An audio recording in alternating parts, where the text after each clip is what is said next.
Welcome back to another edition of Rating the Pantry with Chris Rader. Today we are going to make some canned peach cobbler. Now I know I've made peach cobbler before. This is just a slightly different recipe. We're just going to not do a few steps, and we're going to do a few different steps, hopefully. So, to start out, like the last one, you need 1 stick of unsalted butter. And I know these are half sticks, but you take 2 halves, you got a stick. And what we're going to do, we're going to put this in the oven until it melts. And you want to start preheating your oven to 350 degrees Fahrenheit. Get that preheated for me. For yourself anyways. And I'm going to pretty much just let this melt. While it's doing so, we're going to get everything else put together and everything whatnot. Okay, now that we got all that done, we're going to take a spoon, if I can get one. We're going to get 1 cup of all-purpose flour. I'm going to measure it out with, take a little spoon here and just kind of put it in there a little at a time.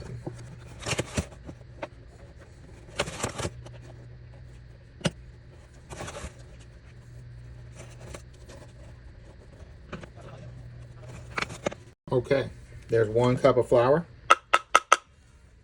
We're done with that spoon. In the sink, you only need 1 cup. We're done with the flour as well. Now that we got the flour, we're going to take our sugar and our salt and our baking powder. And for the baking powder, you're going to need 2 teaspoons of that.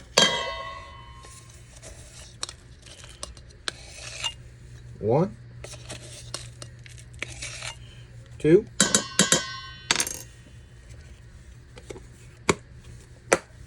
And you want to take some good old-fashioned salt. You're going to do 1/4 of a teaspoon of salt. There's a 1/4 teaspoon of salt. We're going to set that to the side. We're not done with it. Now we're going to take our sugar. And we're going to do 3/4 of a cup of sugar. Dump those in there. We're going to take some cinnamon. If I can get it open. You want to bring back your 1/4 of a teaspoon of cinnamon. Teaspoon.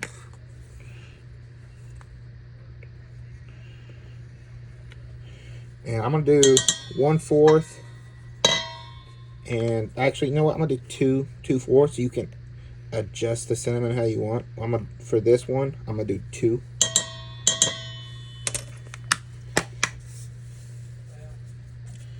And now we're gonna, we're gonna mix this up real quick. I'm gonna go grab my milk. Now that we got that, we're gonna take a cup of milk. That same cup that you use for your flour. Take a cup. Add that milk in there. You should be done with that cup now. We're going to mix this up. And we're going to mix it until smooth.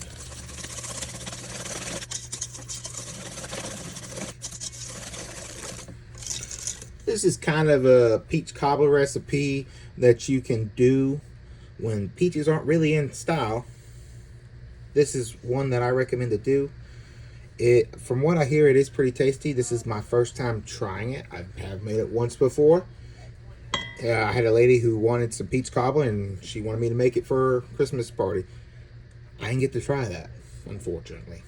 But she did love it, so I'm going to try it because she liked it. Alright, now that that's all smoothy doobie, we're going to put our milk up. All that to the side. And I'm going to see if that pan's done real quick. Let y'all know, I am letting my butter, it's almost fully melted. Just got a few little parts that need to be melted off. I might let it brown just a hair bit, just so that way it imparts more flavor into it. And I did that last time, and she liked it, and it came out good. So I want to see if I can't just essentially redo that as kind of So I'm gonna let it melt a little bit more, and I'll catch y'all back when it melts a little bit more. As you can see, it's kind of got some bits forming. Now, it's real tempting at this stage just to keep going, but it's gonna be all right. If I can get this level, the stuff will be level when it goes in. All right, now, right now, we're gonna add in our batter mixture to it.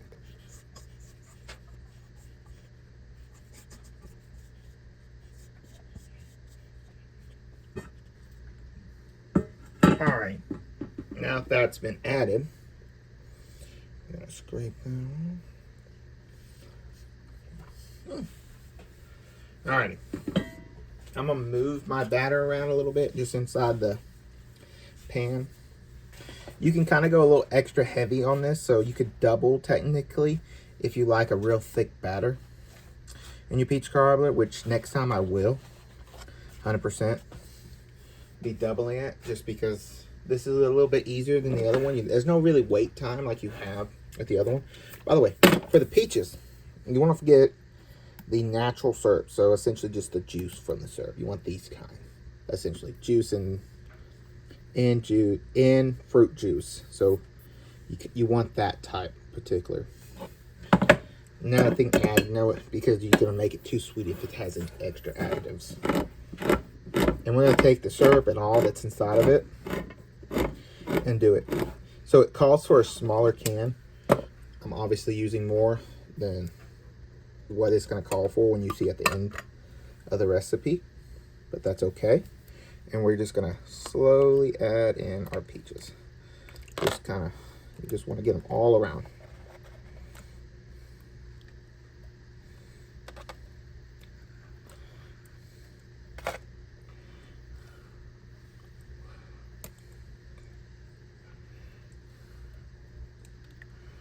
All right, now that all my peaches have, one almost tried to get away. All right, now that all the peaches have been added, don't mix this. Please don't mix this. This is the crucial part. It's gonna be tempting to want to mix all that up, but as it cooks, the batter's gonna rise to the top and cover the peaches. It's okay. I'm gonna put this in the oven for 350 degrees Fahrenheit. I believe I've already said that at the beginning of the video. And then I'm gonna cook it to 45 to 50 minutes inside the oven, or until maybe it gets like a little golden brown on top. So I'll catch y'all back then. It has been 50 minutes. I cooked it for the full 50. And can I say, oh my God, it smells absolutely delicious. I cannot wait to dive into this thing. I'm gonna let it cool just a little, just to kind of let it thicken up a little bit. You know what I'm saying? But oh my God, it looks so delicious. I cannot wait. I will see y'all back, I don't know, maybe 20 minutes. Let it cool enough to take the heat off my tongue a little bit. I can't wait.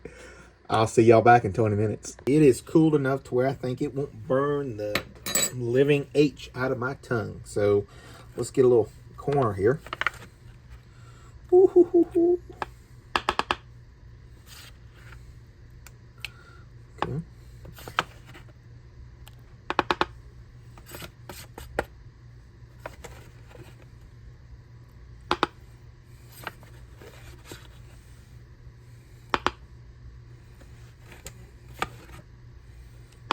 Okay, let's give it a little taste.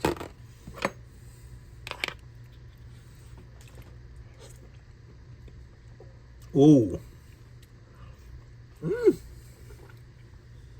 Woo! That's pretty good. I do like it. I could have gone maybe for a little bit longer, but I think it was for best not to go a little bit longer, because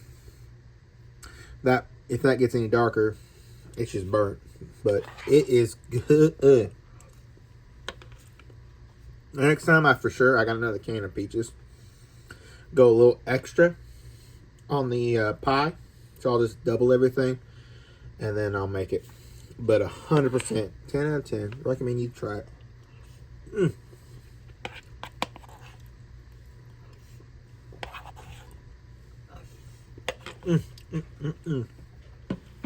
This was Raiding the Pantry with Chris Rader. I thank y'all for watching the video. If you liked it, go ahead and like, subscribe, and share it for me. I'll catch y'all back next time. Have a wonderful day.